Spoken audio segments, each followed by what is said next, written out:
একেবারেই কিন্তু প্রশ্ন উঠছে, কিন্তু একেবারে এই যে হাজার হাজার হত্যাকাণ্ড হয়েছে, সাথে বিএনপি টর্চার হয়েছে, সেই বিএনপিকে অভিযুক্ত করা হচ্ছে যে বিএনপি হয়তো বিচার করবো না, বিচার করবে না, এটা এটা আওয়ামী লীগের বিচার করবে না। এটা আপনি হাসাবেন মানুষকে যদি আপনি মনে করে থাকেন যে জনগণ মনে করে যে বিএনপি বিচার করবে না। জনগণ তো আরো উল্টা মনে করে যে হয়তো আমরা বেশি কঠোর বিচার করে ফেলবো, যে আমরা এত নিপীড়ন নির্যাতিত দল, আমি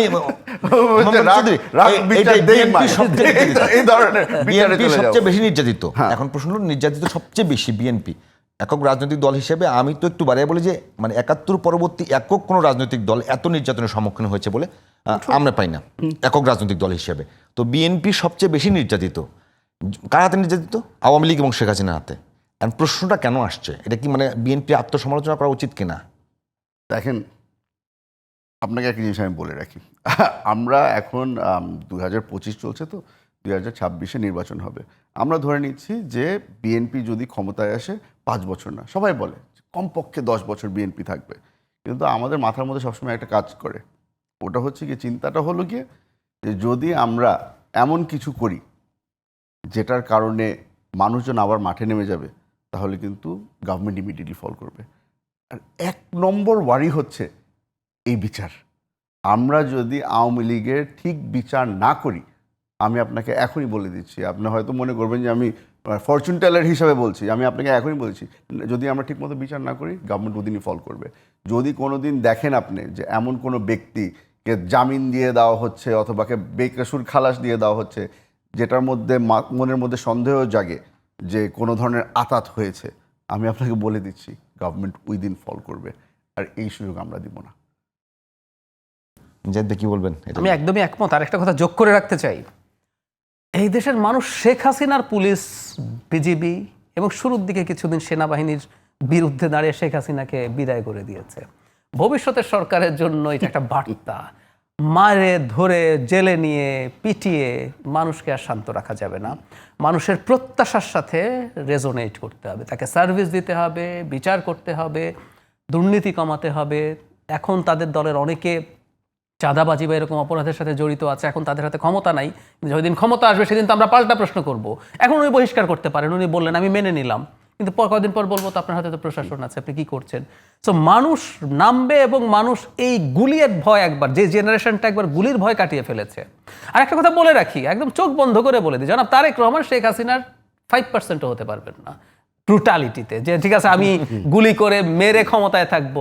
তো শেখ হাসিনাকেই মানুষ পাত্তা দেয় নাই, তার 5% 10% করে আপনি আসলে পেরে উঠবেন না। সো আলটিমেট কথাটা হচ্ছে আপনাকে সার্ভ করতে হবে মানুষকে, মানুষের এক্সপেকটেশনকে ফুলফিল করতে হবে। আমরা শুরুর আলোচনা যে একেবারে শেষ মিনিট আপনার 2 মিনিট, তারপরে হুমায়ুন কাদের চৌধুরী 2 মিনিট। হুমায়ুন কাদের চৌধুরী, একটা বিষয় খেয়াল করবেন যে আপনার যে বিষয়টা অভিযোগটা নিয়ে এসছেন যে এই যে সারা বাংলাদেশে আওয়ামী লীগ আমলে যে হত্যাকাণ্ড, যে অবিচার, যে বিচার বহির্ভূত হত্যাকাণ্ড, এটার সাথে কিন্তু শেখ হাসিনার নির্দেশনা, শেখ হাসিনার চাওয়া, কিন্তু সেটাকে বাস্তবায়ন করবার জন্য প্রশাসনের ভিতরে যারা ছিলেন তাদের কিন্তু আমরা দেখছি যে হাতে গোনা কিছু লোক পালিয়ে গেছে, বেশিরভাগই আগের মতো বহাল তবিয়তে আছে। এই সরকার তাদেরকে মানে যেভাবে বিচারের আওতায় আনবার কথা বা তাদের বিরুদ্ধে যে ব্যবস্থা নেবার কথা, সেই জায়গাটাতে কি আপনারা খুব বেশি সন্তুষ্ট?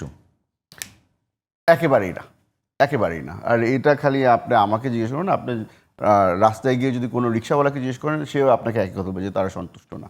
কারণ আমরা অনেক আশা নিয়ে এই সরকারের দিকে তাকিয়েছিলাম, আমরা মনে করেছিলাম যে তারা কিছু শক্ত পদক্ষেপ নেবে, যারা পালিয়ে গেছে তাদের বিরুদ্ধেও যে কোনো একটা স্ট্যান্ড নেওয়া হবে, তাদেরকে যে বাধা দেওয়া হবে, ওটাও আমরা দেখিনি। অনেকজনকে দেখলাম যে এয়ারপোর্টে ইমিগ্রেশন পার করেও পার হয়ে গেছে, অনেকজন শুনলাম যে বর্ডার পার করে পালিয়ে গেছে। ইনস্ট্রাকশন তো তাদের দেওয়ার কথা ছিল, আমাদের সরকারের দেওয়ার কথা ছিল যে যদি কোনো ধরনের মানুষ ইমিগ্রেশনের মধ্যে পাওয়া যায় তাদেরকে ইমিডিয়েটলি আটক করা হবে। কিছু করেছে, যাদের চেহারা পরিচিত তাদেরকে করা হয়েছে, অনেকেই আছে। আমি আমার ব্যক্তিগত একটা অভিযোগ, আমাকে যখন গুম করা হয় তখন কিন্তু ফার্স্ট টিম যারা আমাকে আটক করেছিল তারা কিন্তু ডিবি টিম ছিল। তাদের বিরুদ্ধে কিন্তু এখনো আমরা কোনো খবর পেলাম না। আমার তো ধারণা হচ্ছে যে তারা এখনো দেশেই আছে। হ্যাঁ আছে। র্যাবের বিরুদ্ধে অনেকগুলি অভিযোগ আছে, তাদের বিরুদ্ধেও তো কোনো ধরনের অ্যাকশন নেওয়া হয়নি। আপনি তো যদি দেখেন এখন পর্যন্ত প্রশাসনের বিরুদ্ধে আমরা খুব লিনিয়েন্ট একটা পজিশন নিয়েছি, কারণ বারবার করে বলা হচ্ছে যে বাংলাদেশের মানুষ এখন প্রশাসনের উপরে বিশ্বাস হারিয়ে ফেলেছে, তো আমরা ওইটাকে আবার একটু স্টেবল জায়গায় আনার জন্য আপাতত ছাড় দিয়ে দিই। খুনিকে আপনি ছাড় দিয়ে দিবেন আর তারপরে বলবেন যে এদের উপর একটু ভরসা রাখো, এটা তো হয় না। তো এই জিনিসগুলো যদি আপনি মানে এখন ফোরফ্রন্টে চলে আসছে, আমাদের বর্তমান পাবলিক সেফটি একটা বড় বড় জিনিসে দাঁড়িয়েছে, ওই জন্য আমরা পুলিশের বিরুদ্ধে অত বেশি কথা বলি না। হ্যাঁ, সুযোগ চলে এসেছে, আমরা আশা করি সামনে কিছু পদক্ষেপ নিব, যেখানে আমরা হয়তো কিছু ব্যক্তিকে দেখব যারা নোন কালপ্রেট, তাদেরকে আটক করা হয়েছে। বাট এই সরকার করবে কি করবে না ওটা নিয়ে আমাকে বিপদে ফেললেন না, আমি জানি যে এরা করবে না। জায়েদ ভাই কি বলবেন যে এইটা কেন নেওয়া হলো না এখন পর্যন্ত? আমি এটা তো প্রথম কাজ ছিল সরকারের পক্ষ থেকে। শিওর, এবং আমি মনে করি এই সরকার খুবই দুর্বলতা দেখিয়েছে, অথচ এই সরকার খুবই সবল সরকার হওয়ার সম্ভাবনা ছিল। মানে এটা বলে রাখছি, বাংলাদেশের ইতিহাসে এই সরকারের মতো জনসমর্থন আর কোনোদিন কোনো সরকার পাবে বলে আমি বিশ্বাস করি না। কারণ হচ্ছে নির্বাচিত সরকার খুব ভালো করলেও 50%, 55%, 60% সমর্থনই পেল। সমর্থন পেতে এই সরকার অন্তত পক্ষে 80% জনসমর্থন নিয়ে ক্ষমতায় এসছে। সব মানে আওয়ামী লীগের ওই কিছু লোকজনের বাইরে বাড়িয়ে ধরছি, ওর বাইরে সব দল মত নির্বিশেষে এই সরকারকে সমর্থন দিয়েছে। কিন্তু আপনি অবাক হয়ে দেখবেন এই সরকার কেন যেন কনফিডেন্ট না, কেন যেন অ্যাসার্টিভ না যে আমার এই জায়গায় স্টেপ নিতে হবে। আমি ডক্টর ইউনূসের সরকারকে দেখছি যে মব হচ্ছে, টাফ কোনো স্টেপ তো আপনাকে নিতে হবে, আপনি তো সরকারে আছেন, আপনাকে তো প্রশাসনিক ব্যবস্থা নিতে হবে, আপনাকে প্রয়োজনে বল প্রয়োগ করতে হবে। এগুলো যখন করলো না, তখন প্রশাসন এবং পুলিশের এরা বুঝে গেছে যে এই সরকারের আর আসলে উপায় নেই। আর নাম্বার 2, যেটা আরও জরুরি কথা, এই সরকারগুলো আসলে দিনের শেষে আদতে খুব শক্তিশালী হয়ে উঠতে পারে না, কারণ ওরা আসলে জনসমর্থন নেই। ইউরোপ আমেরিকা হলে একটা জিনিস ঘটে, ওখানে প্রত্যেকটা ইনস্টিটিউট তার মতো কাজ করে, এমনকি সরকার নাই তাতেও তেমন মেজর সমস্যা নেই। কিন্তু বাংলাদেশে যদি আপনি খারাপ করতে চান আর ভালো করতে চান, আপনার একটা সংগঠন লাগবে। যেমন ধরুন বিএনপি বা আওয়ামী লীগও যদি ভালো করতে চাইতো, একটা থানায় কাজ হচ্ছে কি হচ্ছে না, ওখানকার একজন পলিটিক্যাল লিডার আছে, তার একটা সার্ভেইলেন্স আছে। হসপিটালে চিকিৎসা হচ্ছে কি হচ্ছে না, কেউ এসে বিচার দিল চেয়ারম্যানের কাছে ধরুন বা এমপির কাছে, আমি ওখানে গেছিলাম, এটা হয়নি, ওই সার্ভেইলেন্স থাকে। সুতরাং ওরা অন দ্য টোজ থাকার একটা টেন্ডেন্সি থাকে। আর এখন এই সরকারের তো কিছুই নেই, সরকার দুর্বল। সেই কারণে সরকার আসলে বরং তারা এখন অনেক ক্ষেত্রে পেয়ে বসেছে। পরিস্থিতি এই জায়গায় গেল।